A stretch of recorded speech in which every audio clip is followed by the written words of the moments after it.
జరిగేటువంటి భారత్ బంద్ ఏదైతే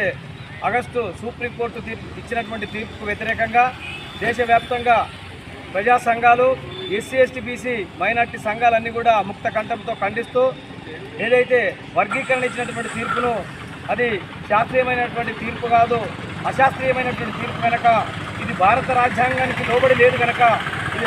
భారత రాజ్యాంగానికి వ్యతిరేక కనుక అన్ని పార్టీలలో ఉన్నటువంటి మరి మిత్రులందరూ కూడా, మాల సోదరులు, మరి అంబేద్కరీయులు, వివిధ ప్రజా సంఘాల నాయకులు అందరూ కూడా ఈ యొక్క తీర్పును వ్యతిరేకిస్తూ ఉన్నారు. అందులోనే భాగంగా సిద్దిపేట జిల్లా వ్యాప్తంగా బంద్కు పిలిపిస్తూ ఈ యొక్క వాల్ పోస్టర్ను కూడా మరి రిలీజ్ చేయడం జరుగుతూ ఉంది. మిత్రులారా, రాబోయే రోజుల్లో ఏదైతే ఎస్సీలకు సంబంధించినటువంటి రిజర్వేషన్లు మరి ఇవాళ వర్గీకరణ పేరుతోని ఎస్సీలకు సంబంధించినటువంటి రిజర్వేషన్ ఎత్తేసేటువంటి ప్రమాదం జరుగుతుంది కనుక భారతదేశంలో ఉన్నటువంటి పల్లె నుంచి ఢిల్లీ దాకా అంబేద్కరీయులు, వర్గీకరణ వ్యతిరేకులు అందరూ కూడా ఈ యొక్క బంద్ను పాటించి ఈ భారతదేశంలో పరిపాలిస్తున్నటువంటి బీజేపీ పార్టీకి, ఈ రాష్ట్రంలో పరిపాలిస్తున్నటువంటి కాంగ్రెస్ పార్టీకి బుద్ధి చెప్పే విధంగా ముక్త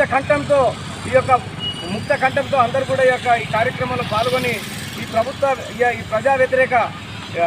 తీర్పులను వ్యతిరేకిస్తూ ఈ కార్యక్రమంలో అందరూ కూడా పాల్గొనుకోవాలని పేరున విజ్ఞప్తి చేస్తూ ఉన్నాం. జై భీమ్, జై భారత్.